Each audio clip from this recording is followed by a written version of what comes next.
What kind of sense of humor do you have?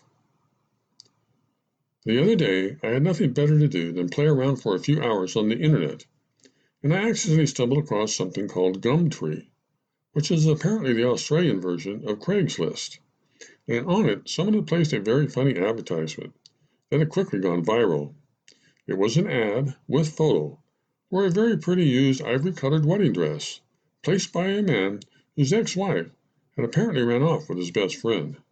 The caption read, "Wedding dress for bride seeking eventual infidelity," and below it were these words: "Due to be married soon? Not planning on staying faithful?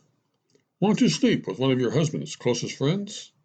Then this is the wedding dress for you. It's a one-of-a-kind garment designed by Benedict Arnold and believed to be derived from the very cloth that Judas wore while betraying the only Son of God. It is guaranteed for approximately 2 years of reasonable marriage-mediocracy before the complete and utter disintegration of your relationship due to extramarital promiscuity. This harlot-sized garment will make you the envy of tramps everywhere on your fraudulent wedding day.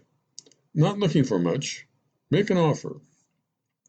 When I had stopped laughing, I forwarded it to a friend of mine who quickly wrote back that he loved it too, and that it was the kind of humor he would expect out of an Australian guy. So, later that evening, I found myself wondering about why it is that people living in different parts of the world often have very different senses of humor. I even recalled a column I had written many years ago about how a scientific study had somehow discerned that men and women also find different things to be funny because they have different brain chemistry, with women preferring more cerebral humor with long narratives, while guys are perfectly happy with the Three Stooges doing their thing. Anyway, while trying to make some sense of all this, back to the internet I went, and sure enough, there was all kinds of information about how people living in different parts of the world have very unique senses of humor.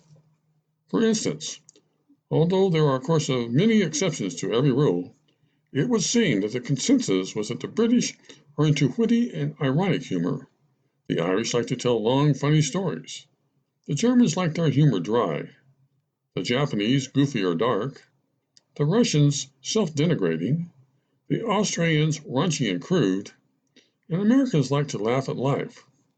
I even ran across a few jokes that tried to make the case for some of the above generalities that I just have to pass along.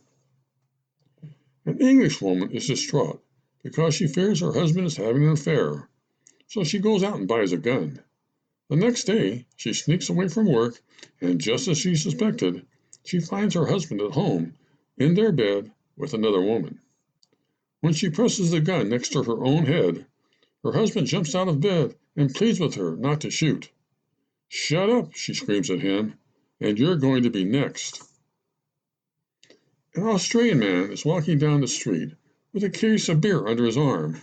His friend, Arnie, stops him and asks, "Say, bloke, what you got that case of beer for?" "Well, I got it for my wife, you see." "Wow," exclaimed Arnie, "great trade."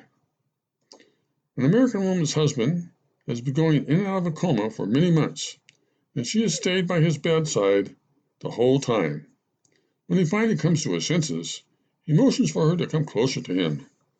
"You know," he whispers to her, "you have been with me through all the bad times.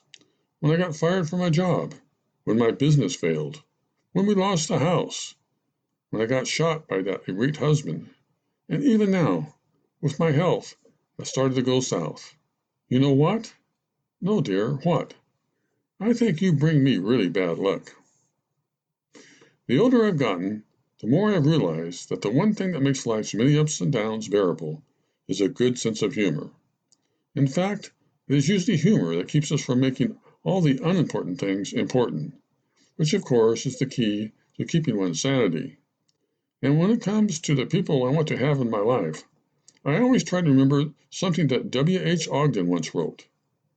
"Among those whom I like, I can find no common denominator, but among those I love, I can. All of them make me laugh."